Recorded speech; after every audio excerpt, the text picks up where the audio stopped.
by suicide or to self-harm, well, imagine they're cutting their skin or flagellating themselves. I don't know.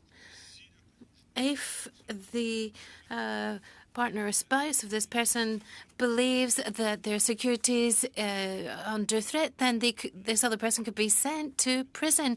I'm finding it hard to follow the reasoning. Could you perhaps tell me clearly what this is driving at? Oh, Madame Levman, yes, I'm asking again to please give us some technical support here on the questions that have been raised, and I think you're about to do that, so please proceed. Certainly, Chair.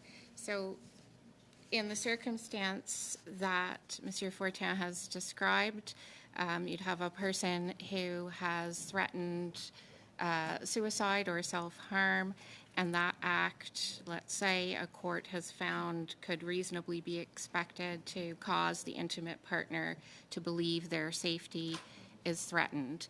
That could form part of the pattern of conduct that is the act element of this offense.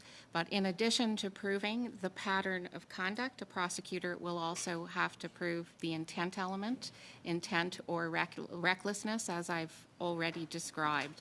So it's not technically accurate to say that one act of threatening suicide that implicates the intimate partner's safety would result in a conviction.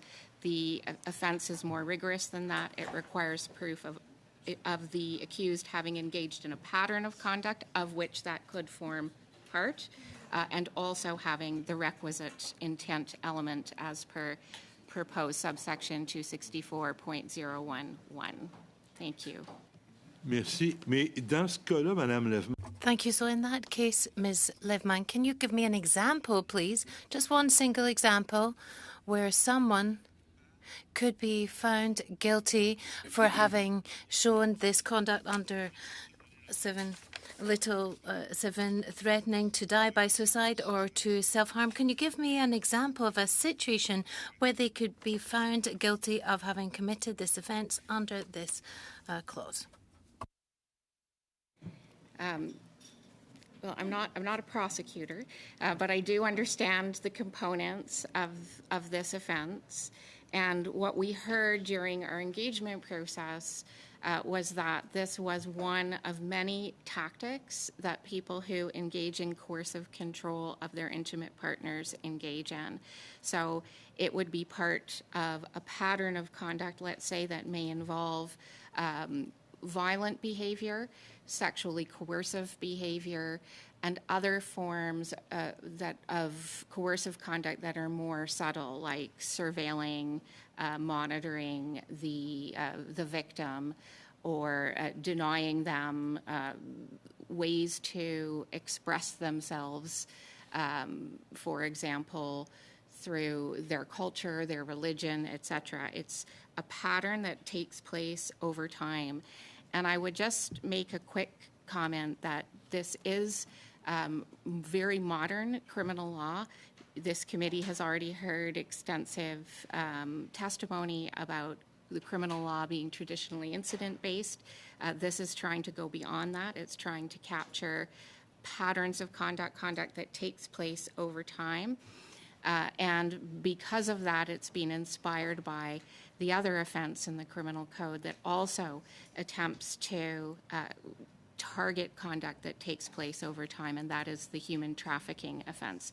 And there we also see lots of different coercive type conduct being engaged in by an accused in order to exploit a more vulnerable person. So it's similar in that regard. But we are looking at a pattern of conduct, which means that you cannot ground a conviction on one incident. It's not possible to do so, given the way this offense is constructed. Thank you. Thank you. Thank you. Donc, Oops, Monsieur Fortin. Can I please continue? So if I've correctly understood then, Ms. Levman, there is no example there. Or perhaps I've misunderstood, but seems that if someone says to their spouse, I want to commit suicide, or for one reason that I can't even imagine, I want to cut my wrists or cause scars to my body. So in no case a person who has that sort of conduct would be found guilty of showing coercive or controlling conduct. Is that correct? That in and of itself would not be enough to ground a conviction, no. Alors, pourquoi on a l'article 7 si ça peut... So why do you have Romans 7 here if that doesn't apply? Why has it been included? Like all of the other examples of conduct in that list, in the paragraphs there, they are the types of conduct that we heard through our engagement process. Justice Canada's engagement process are the types of conduct that are usually engaged in by people who seek to coercively control their intimate partner.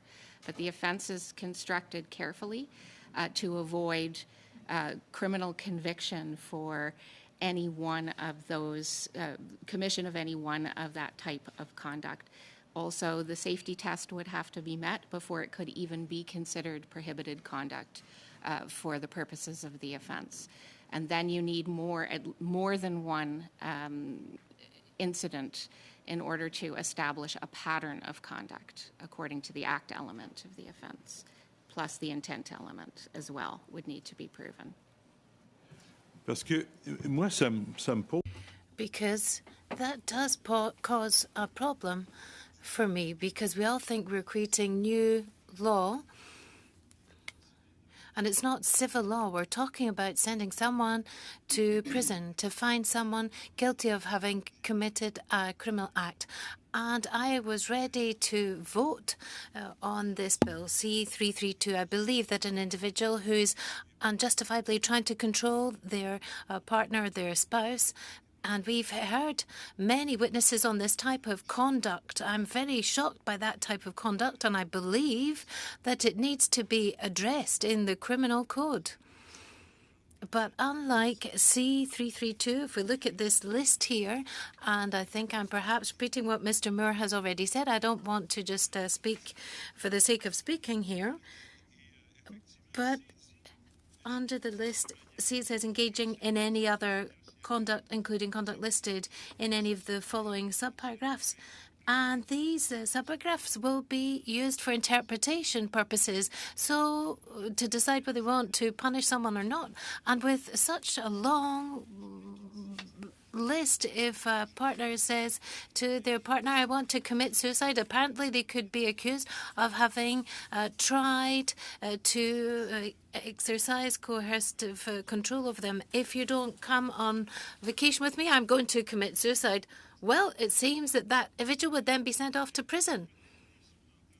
And perhaps if we heard from witnesses, expert witnesses on this, we've heard from several, perhaps we could bring them back to talk to us about this. Perhaps they would convince us, I and perhaps others are around the table are convinced that coercive conduct has to be tackled. It really doesn't add up. But with this new list, I feel as if I'm on very shaky ground. We're taking a very significant decision here. We want to amend criminal code and create a new offence. So as legislator, we have to act with caution when we do this.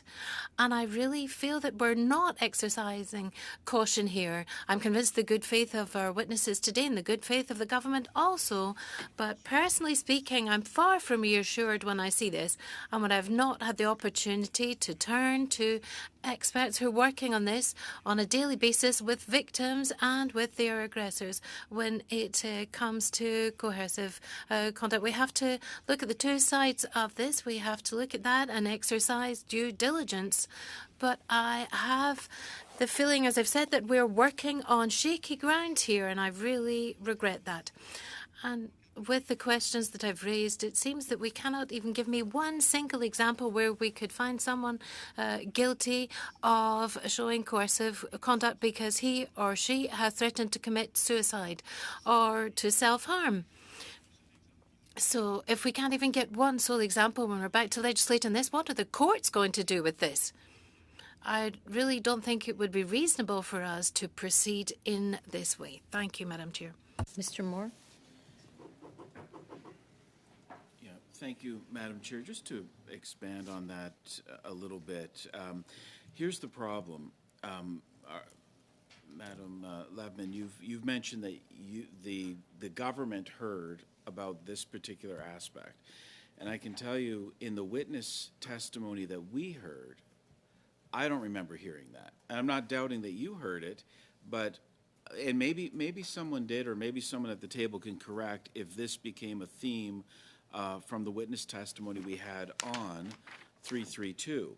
But it's introducing an element to us, and I do want to take just to clarify one point. You mentioned, Ms. Levman, that this would have to be a pattern. There's nothing in my read of this legislation that suggests the pattern of behavior has to include multiple of these elements. Your testimony was that a pattern is at least twice. So my read of this bill, and I'm going to call it a new bill, Bill G2, my read is that everyone commits an offense who engages in a pattern, which means two or more, of conduct referred to in subsection 2. And B, being reckless as to whether that pattern could cause their intimate partner to believe that their intimate partner's safety is threatened. And a bunch of terms in there that could be broadly interpreted. So then we go to what are those items of conduct referred to in subsection 2? That includes, we go all the way down to 7. Threat, for example, because this is the one that Mr. Fortin was talking about. But I could use others from this list. Threatening to die by suicide. So that tells me if someone threatens twice to kill themselves because of maybe they're in a fight with their spouse or intimate partner, they're arguing back and forth over something, could be anything, and the person says, well, I'm just going to kill myself and end this. And then a couple weeks later, fight over something different, they say it again. The testimony we heard today is that by doing that twice, that's a pattern. It's a pattern of non-criminal behavior, because that's what we're talking about here. We're not talking about criminal behavior, we're talking about non-criminal behavior that by virtue of it being a pattern and falling under this legislation, now it is criminal behavior, because this is the criminal code. So by doing these non-criminal things in a pattern, we, with this bill, are criminalizing them, which means we have to be very careful. Like the criminal code, there's criminal thresholds around evidence and the things that we choose to include as Canadians as criminal. Then there's a bunch of items in here that your testimony is they're not criminal. Threatening to kill yourself is not criminal. By including it in this list, we are criminalizing it in the context of coercive control. We're making that decision without hearing any testimony about it. But I want to, you mentioned that what the scenario I described would not be criminal because it would maybe have to involve some of the others. But just to be clear, my read of this, there's nowhere in this legislation that you have to do any multiple of these things. It could be the same offense, for example, around finances or around access to health services or around threatening to die by suicide. The same offense, a pattern of that, could be captured under controlling behavior. We don't have to have multiples. Is that correct? Because nowhere in the bill does it say it has to be more than one of these. Through you, Chair. Thank you, Mr. Moore. Madame Levman? So Chair, if we look at subsection 264.01 sub 2, which is the definition of a pattern of conduct, it says a pattern of conduct consists of any combination or any repeated instances of any of the following acts. And then it lists the 3 categories of different conduct. And so, yes, it is possible to establish coercive control based on